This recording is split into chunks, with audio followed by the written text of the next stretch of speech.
It's my pleasure to have you here on this beautiful occasion at the end of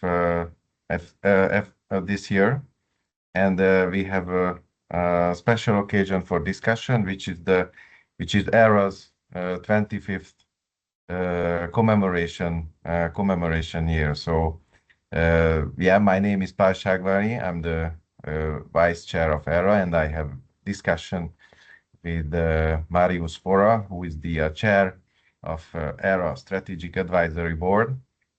So, what feelings you have? Yes, in the beginning, I got a very good feeling about this interview and about the anniversary. I'd like to take this opportunity to congratulate and extend my best wishes to all amazing colleagues and friends from ERRA. I have worked with ERRA for the last 15 years, and I have never regretted a single minute. I believe the organization will continue to grow dynamically and successfully support energy regulators. So happy anniversary, ERRA. Thank you so much.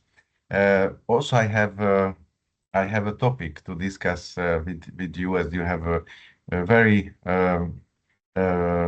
rich experience of being also a regulator. You are a man of practice and also theory. So I'd like to ask you regarding the independence of economic regulators and energy regulators in special. So why is it important to have independent economic regulation in a broad sense with this big stride that we had throughout the last 25 years? Personally, I have memories just the last 20 years, but 20 years ago, gas and electricity markets looked very, very different. National fragmented markets with different prices, different security of supply levels, different concepts regarding the sustainability. But there was the regulation. But first, the question: why is it important? Well, it is important for many reasons, and there are many dimensions of regulatory independence. First of all, it is important because the energy market today is becoming increasingly complex. So the government needs specialized independent administrative agency, independent regulator, its expertise even more than before. What is also important is that energy regulators protect consumers and give investors a sense of stability in our unstable world. I would say that even if the government today is focused on centralization, which may entail plans to limit the role of energy regulators or independent administrative agencies as such, there are no easy institutional substitutes to energy regulators today. And how you see that aspect changing from time to time? Because in the last 20-25 years, the role of regulators and the independence level and its exact content evolved and changed. So how you see it over time? Yes, you mentioned that in the beginning, energy regulators had started as guardians against monopolies. Then their role became more proactive, I would say, as they started to pursue market liberalization for at least 10 to 15 years. They've been actively engaged in the energy transition.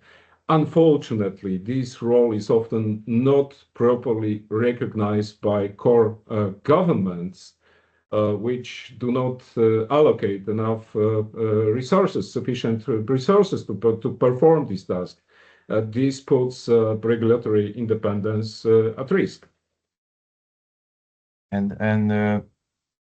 And how you see it in light of the energy crisis, which happened or started 3 years ago. We active regulators within EU, outside the EU, we feel that we had many new tasks, many new ad hoc type of questions from ministries, from governments.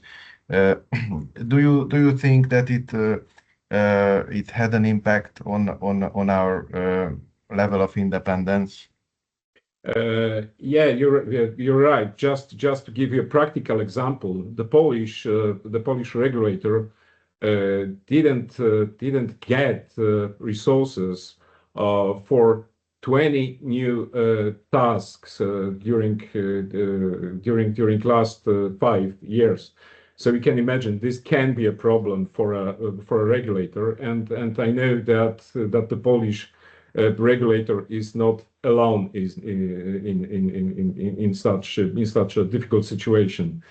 Well, I would say that the recent energy crisis brought regulators and core governments closer together. Regulators actively participated in preparing countermeasures and applied administrative price control instruments. Some of these measures have already been abandoned, but it's probably too early to say whether the effects of the crisis have permanently changed the approach to independence of regulators. On the other hand, there are also a number of other factors, other new factors related to increasing, growing state interventionism that are affecting regulators. I think we need to wait a little bit, maybe to conduct a more in-depth analysis of the impact of this new phenomenon on energy regulators and energy regulation. Yeah, maybe it takes time to see whether there is a bigger pattern or not that we can see a bit later. So what do you see as the regulatory independence can be safeguarded? What are the tools? Who can help us regulators in doing so?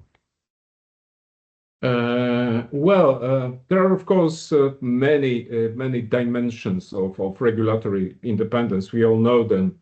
Everything starts with institutional and functional independence, translating to the clear delineation of the position of competencies and powers of energy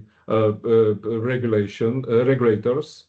It should exclude also. I mean, the legislation should exclude also any form of hierarchical control over the regulator. The second important pillar is personal independence of leadership and staff, and the third one is financial independence, meaning that the budget of a regulatory agency should be adequate and predictable, free from political interference. What is also important is to keep democratic control over energy regulators, over independent regulators. It should be maintained in accordance with principles of transparency and